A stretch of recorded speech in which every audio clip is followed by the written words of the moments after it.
Estamos en Posta Líderes y normalmente aquí empezamos preguntando sobre la persona, pero yo quisiera preguntarte, ¿quién eres, Mario?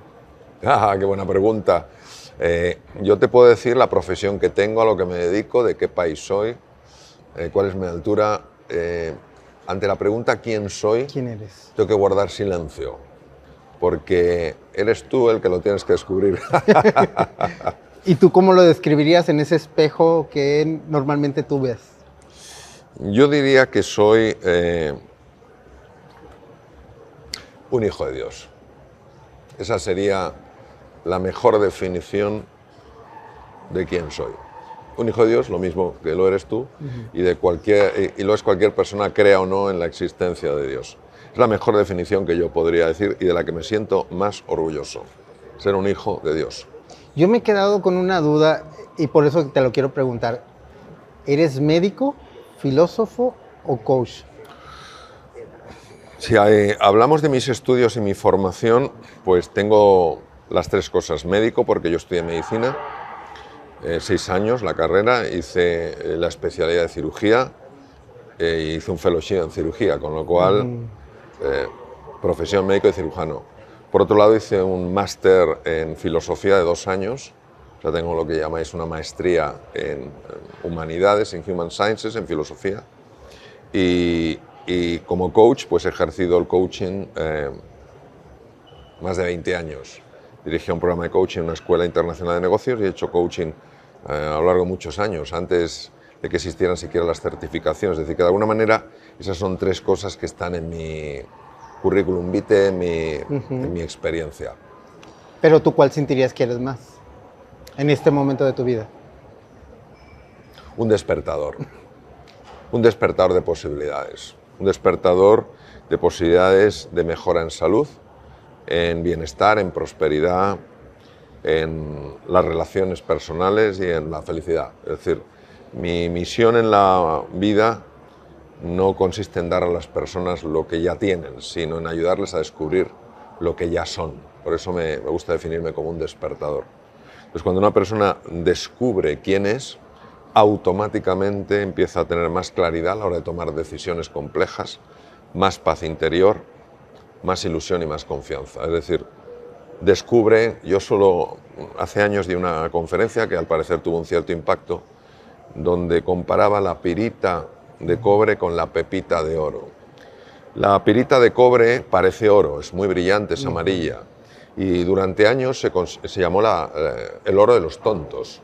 La pregunta es por qué se llamó el oro de los tontos, porque en la fiebre del oro en Estados Unidos, cuando encontraban pirita de cobre, creían que era oro, se ponían contentísimos, luego le decían, si esto casi no vale nada, pero una pepita de oro vale mucho.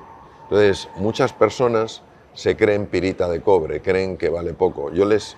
Lo que anhelo es que despierten a que son pepitas de oro. Cuando tú te crees que eres una pirita de cobre, no te valoras. Cuando tú descubres que eres pepita de oro, dices, valgo mucho. Pero lo interesante es que cuando uno descubre que es pepita de oro, no ve a los demás como pirita de cobre, les ve como pepita de oro, pepitas de oro, con lo cual les trata con deferencia, con respeto, valora mucho más lo que son que lo que tienen, es decir, valora mucho más que son seres humanos, a que tengan o no dinero, a que tengan o no conocimientos, a que tengan o no títulos universitarios. Y eso es lo que me parece más bonito. Hablando de títulos universitarios y un poco de ese despertador, recuerdo haber escuchado tu anécdota de cómo fue que saliste del hospital para dedicarte a esta vida, pero me gustaría que nos relataras qué pasaba dentro de Mario, cuál era lo que pensaba en ese momento para decidir casi un tiro al vacío de que dejo la carrera. Está muy bien pensado, muy bien expresada tu pregunta. A ver, yo soy un médico absolutamente vocacional. Vocacional quiere decir de llamada. No por vocación familiar, sino por vocación a reducir el sufrimiento humano. Soy cirujano vocacional y a mí la cirugía me gustaba mucho y además se me daba bien. Fueron mis enfermos, mis pacientes, los que empezaron a decirme que cuando hablaba con ellos cambiaba su forma de ver la enfermedad, cambiaba su forma de ver la vida y que les estaba ayudando muchísimo. Que como esto que yo compartía con ellos, que tenían una enfermedad, no lo compartía con personas sanas, que a pesar de estar sanas, sí sufrían. Y yo al principio no hice ningún caso, no entendía lo que querían decir, pero llegó un momento en que me lo dijeron de tal manera que me vi llamado por segunda vez a compartir esto fuera de un entorno hospitalario. Entonces empecé a dar algunas sesiones en centros de negocios que conocía, en alguna empresa, y aquello fue creciendo y creciendo y creciendo sin que yo realmente lo moviera. Algo estaba moviendo aquello. Y sé que algo lo estaba moviendo porque en la primera conferencia significativa que di, curiosamente había un periodista de la CNN, yo no lo sabía, y le impactó al parecer bastante lo que yo compartí. Me dijo: yo a usted le quiero entrevistar, y vino al hospital con cámaras, etcétera, y me hizo una entrevista, y aquello tuvo un impacto y otras cosas, etcétera. Entonces llega un momento en el que yo veo que cada vez tengo más cirugía, cada vez tengo una consulta más grande, cada vez me llaman más para que hable de estos temas, cada vez necesito dedicar más tiempo a investigar en estos temas, a visitar lugares a veces muy remotos del mundo, donde han alcanzado un gran conocimiento de la mente, de cómo la mente puede afectar al cuerpo, y tomo la decisión profesional más difícil de mi vida. Claro, después de 26 años, una carrera, digamos, bastante, razonablemente exitosa, digámoslo así, dejarlo todo, pues me daba una sensación de vacío, de vértigo enorme. Y entonces, aunque tenía el apoyo de mi mujer y de mis hijos, cosa fundamental, porque si no, probablemente no hubiera dado el paso, yo aún así tenía una sensación de vértigo casi insuperable, la sensación de que me ahogaba. Pues claro, era dejar algo que habían sido 26 años mi vida, la fuente fundamental de economía en casa, y presentarme ante un futuro, bueno, que sí tenía llamadas, tenía peticiones, pero aún así seguía siendo mi actividad principal la cirugía. Y entonces entré en un proceso de meditación muy profundo. Yo he encontrado las grandes respuestas en mi vida, las he encontrado en los libros, en la oración, en la meditación y escuchando a otras personas. Y entonces en este caso cerré los ojos, fue intuitivo, fue casi instintivo. Cerré los ojos porque no sabía cómo quitarme la angustia, era una cosa. Y tuve una experiencia absolutamente profunda, absolutamente reveladora, totalmente inesperada. Lo que yo pensé que habían sido 10 minutos de meditación, cuando miré el reloj habían sido 4 horas. Sentí una paz increíble, sentí una armonía para mí hasta ese momento desconocida, y la absoluta certeza de que me va a ir bien. La absoluta certeza. Salí de ese proceso de meditación renovado, la angustia ya no existía, el miedo se había disipado, la confianza era absoluta, nunca había habido una cosa igual, y miré el reloj y no podía creerlo. Se habían pasado 4 horas. O sea, es una cosa tan sorprendente eso. Al día siguiente de tomar la decisión, más que tomar la decisión de sentir que la decisión era la correcta, porque la decisión ya la había tomado, pues tenía tanta angustia. Ese mismo día me llama una persona que estaba al otro lado de la calle, que trabajaba en una empresa muy importante, que no la había visto en 1 año y medio, solo le conocí en una situación, en una cena, en un entorno universitario, y me llama y me dice que quiere que trabaje en su empresa, que les dé cursos. Y le digo: ¿y cómo me llamas ahora? Si nos hemos conocido en una ocasión. Bueno, pusimos el teléfono, pero no nos llamamos en ese año y medio, nos pasamos el teléfono.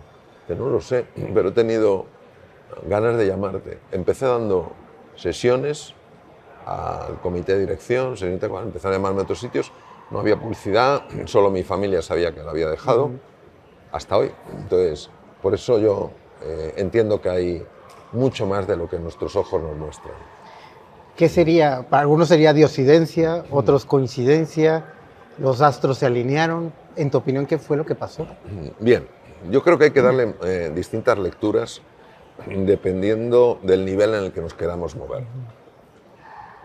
A nivel de En la psicología podríamos decir que se abrió mi inconsciente y mi inconsciente me conectó con una realidad suprasensorial. Desde el punto de vista más metafísico, yo diría, una persona podría decir que el universo confabuló a mi favor. Desde el punto de vista más espiritual, que es el que yo considero para mí el más acertado, fue sencillamente que mi padre, el padre de todos, entendió que en esa segunda fase de mi vida yo podría ayudar a más personas de las que había ayudado en la primera fase y me podría ayudar más a mí mismo. Y desde esa perfección propia de la sabiduría infinita hizo que yo tuviera una experiencia que tuvo la capacidad de transformar por completo mi mundo afectivo. El miedo lo transformó en confianza, la tensión muscular en relajación, la duda en claridad mental, el desasosiego en alegría. Yo le llamo la alquimia del universo. Lo que pasa es que cuando se habla de estos temas hay personas que se posicionan mucho en lo religioso. Yo no estoy hablando de lo religioso, estoy hablando de lo espiritual.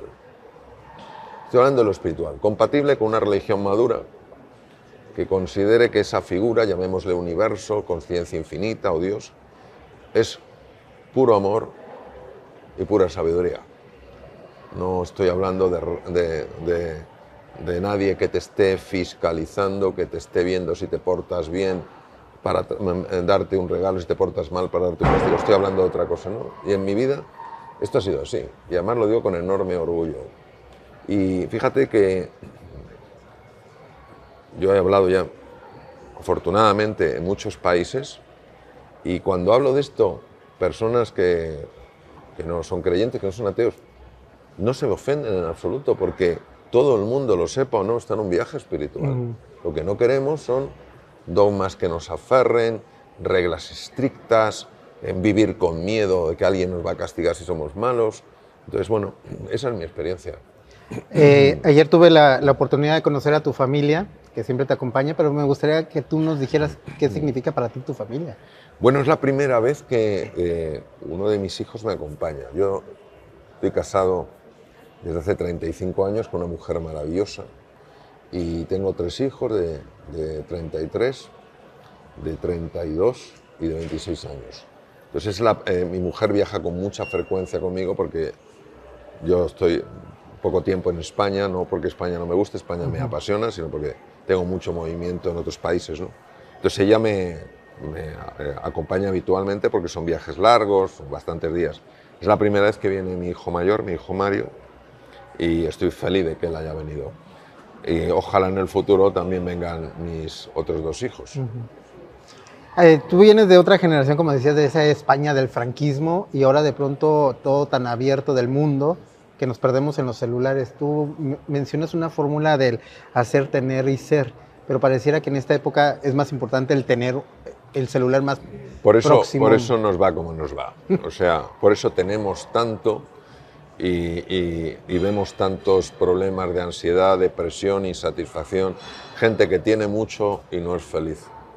Entonces, yo no estoy en contra del tener, no estoy en contra ni mucho menos de que la gente tenga una buena casa o tenga un buen coche o tenga una buena comida. Yo creo que primero que todo el mundo tiene derecho a tener lo suficiente para vivir con dignidad.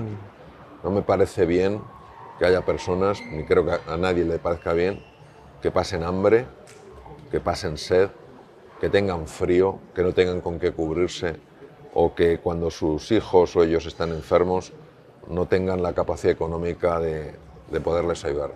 Eso me parece que es indignante como humanidad, es decir, olvidarnos de que hay gente menos favorecida y que también tienen derecho a tener una vida digna, al igual que nosotros. Dicho esto, lo que creo es que nuestra sociedad se ha vuelto en exceso materialista. Llega un momento en que parece que tú vales dependiendo de lo que tengas. Y si no tienes mucho, vales poco. Y eso es lo que creo que es un gravísimo error. Porque eso nos deshumaniza, nos convierte en personas obsesionadas con el tener y nos olvidamos del ser. Del ser. Entonces, claro, cuando tú al final te vas de esta vida, yo no creo que eches en falta lo que has tenido, sino lo que pudiste ser y no fuiste. Ni te lo llevarás. Claro, entonces lo que tú pudiste ser y fuiste se transformará en la huella que dejaste en el mundo. Hay estudios que hablan de que el celular provoca ansiedad, tanto la nomofobia, ¿no? Tú has dicho que el problema no es el celular, sino el exceso de la utilización. ¿Cómo combatir la ansiedad o la depresión? La tecnología en el ser humano tiene la capacidad de liberar una gran cantidad de la hormona más adictiva que hay, que es la dopamina. La dopamina la produce un núcleo, bueno, hay dos grandes núcleos que producen dopamina, pero la que nos interesa, el circuito de la adicción, la produce una región en el mesencéfalo, en el tronco del encéfalo, y la libera en un núcleo que se llama el núcleo acuminado o núcleo accumbens, está en la parte media y baja del cerebro. Entonces, en el momento en el que llega esa cantidad masiva de dopamina, la sensación de excitación que tenemos es brutal. Por ejemplo, voy a poner un ejemplo para que se entienda bien el tema de la dopamina. Hace muchos años, una importantísima empresa que hace móviles inteligentes anunciaba el lanzamiento de ese móvil en España, en concreto en Madrid, en una tienda. Y entonces iban a dar ese móvil a una serie de personas que estuvieran pronto. Imaginemos que había 100 móviles y a partir del 100 ya no había más móviles. De tal manera, yo lo vi en televisión, que había personas que se habían ido a dormir a la calle, era en la Gran Vía de Madrid, a la calle, para estar al día siguiente en la cola. Se habían puesto tumbas en la calle, con tienda de campaña. Entonces, Televisión Española, muy interesada, fue a entrevistar a una de las personas que estaba en la cola, estaría en el puesto 10, 11. Se había súper excitado, todavía no habían abierto la tienda, había una cola ya inmensa. Y dice, oiga, ¿y ustedes de qué hora llevan aquí? Dice, yo llevo desde ayer a las 3 de la tarde. ¿Usted se ha parado toda la noche? Sí. Y me he levantado muy temprano para estar en la cola. O sea, llevo las horas en la cola. Y le dice, ¿pero usted sabe lo que cuesta este móvil? Dijo, sí, 500 euros. Dice, ¿y usted a qué se dedica? Y dijo, estoy en el paro. Esto es el reflejo de lo que es un disparo brutal del núcleo accumbens. Necesito el móvil. Oiga, usted no necesita este móvil. Usted con otro móvil puede funcionar. Está en el paro. Si está en el paro, 500 euros es mucho dinero.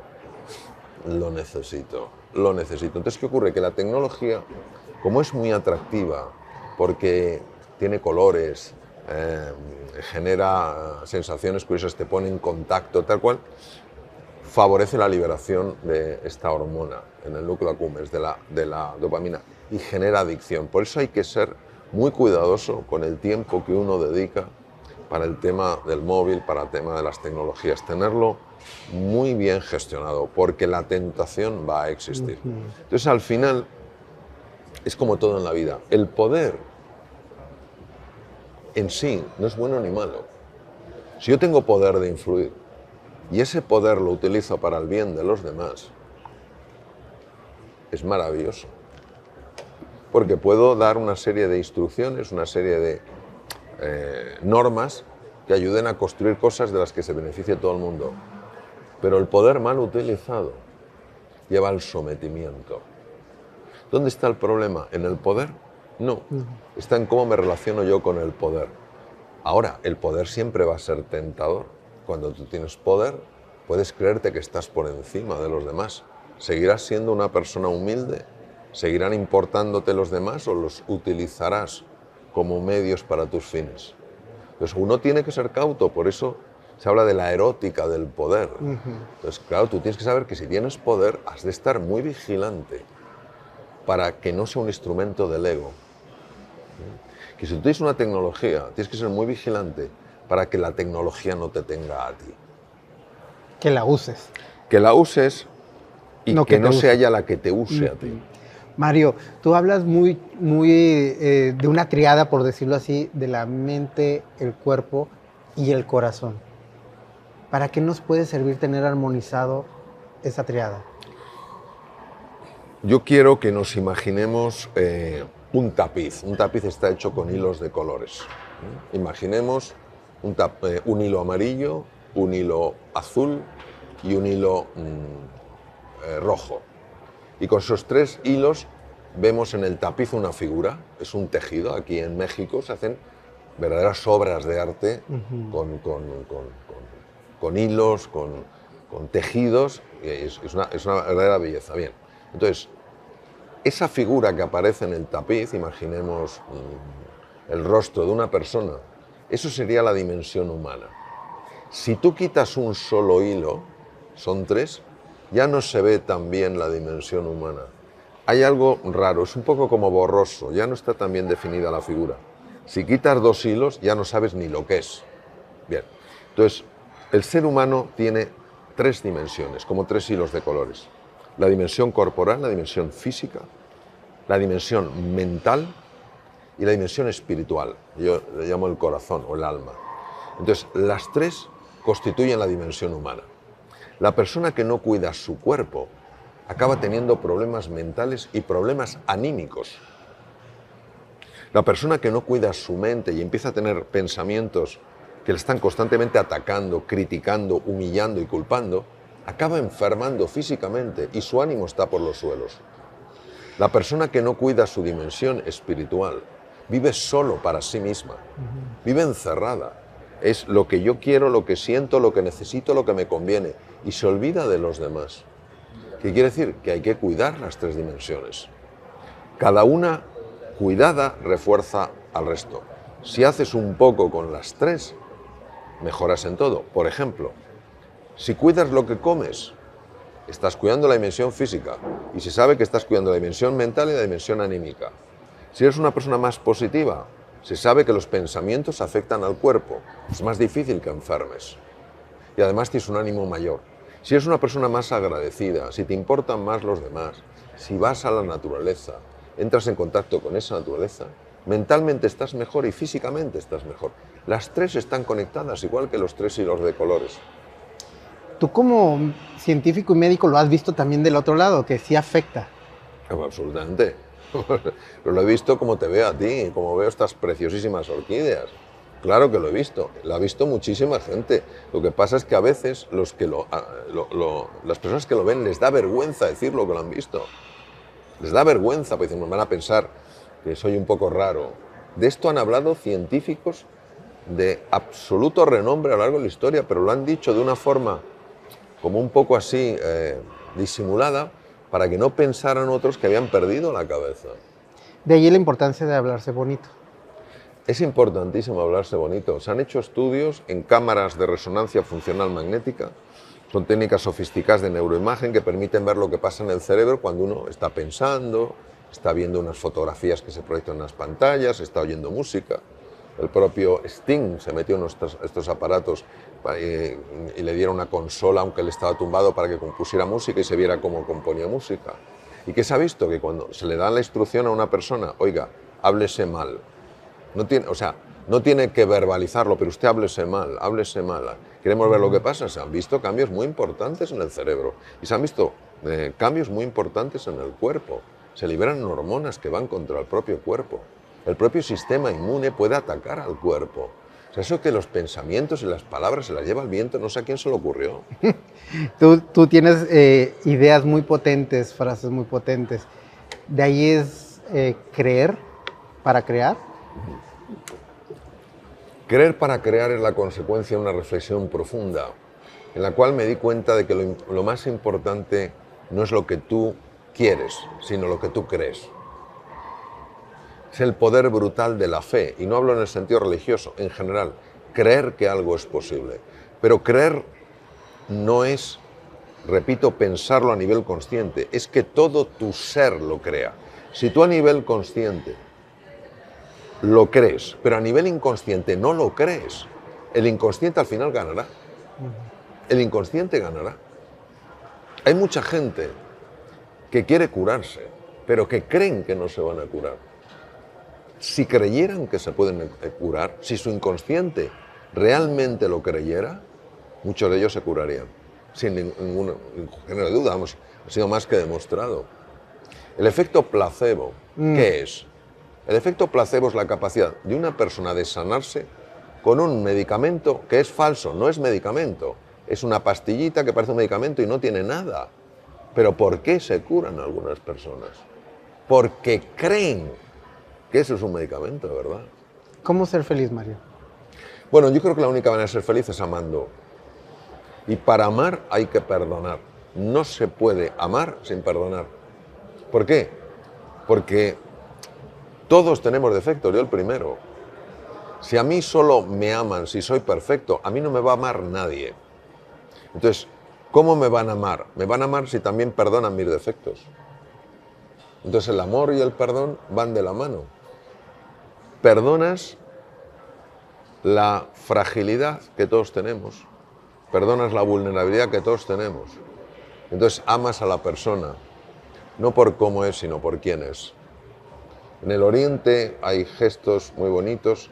Hay uno en Bután que haces un gesto muy bonito que es me inclino ante la Namaste, ¿no? Es el Namaste. A mí el que más me gusta no es ese gesto, que es muy bonito, es un gesto que viene del Japón, que lo hice ayer en la conferencia, que es el que más me impactó a mí, que es me inclino ante tu grandeza. Pues, ¿qué te estás inclinando? ¿Ante la apariencia de una persona? No, te estás inclinando no ante lo que una persona parece, sino ante lo que una persona es. ¿Qué es lo que nos falta? La mirada profunda. Nos quedamos con la mirada de los sentidos. No me gusta cómo viste, no me gusta cómo piensa, no me gusta quién vota, no me gusta lo que dice. Sí, pero eso es lo que la persona hace, no es lo que la persona es. Fíjate en lo que la persona es y cuando tú seas un espejo de la grandeza que hay en esa persona empezará a despertar a un mundo nuevo. Y entonces te darás cuenta de que todas las rivalidades que hay entre nosotros son exclusivamente porque nos vemos solo en lo que es superficial, no nos vemos en lo profundo. Seguramente te autoconcibes como una persona exitosa, porque sí lo eres, no solo en la medicina, sino también ahora a ser despertador. Si pudieras hacer un decálogo, pero nos quedamos con 3, ¿cuáles serían tus 3 fórmulas para el éxito? Primero, antes de darte la fórmula de éxito, te diría que el éxito lo define cada uno. Para mí no es exitoso una persona que, imaginemos, tiene un gran reconocimiento social, pero por dentro se siente vacía. Para mí, la persona exitosa es la que está a gusto en su piel, está a gusto con la vida y es capaz de amar. Quien está a gusto en su piel es porque se quiere. Ya quererse es un éxito. Quien está a gusto con la vida es que tiene la sabiduría suficiente para sacar de todo una lección, incluso de aquello que no le gusta que aparezca en su vida. Y quien es capaz de amar a los demás es la persona que ha conseguido descubrir que todos somos una gran familia. Quien ha alcanzado eso, como dicen en el Dhammapada, que es un libro que se escribió hace 2500 años, se ha convertido en el mayor de los conquistadores. ¿Por qué? Porque el mayor de los conquistadores es quien se conquista a sí mismo. 3 cosas me has pedido, 3 cosas te he dado. Muy bien, esas 3 cosas. ¿Cómo te gustaría, si hoy fuera tu último día de estar al frente al Creador, cómo te gustaría que fueras recordado, Mario?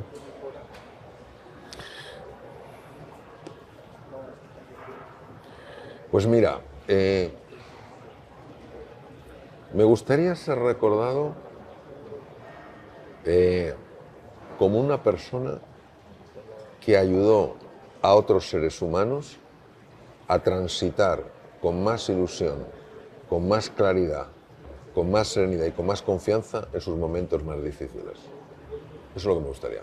Me gustaría ser recomendado como un buen compañero de viaje, cuando el viaje fue un viaje difícil, un viaje incómodo.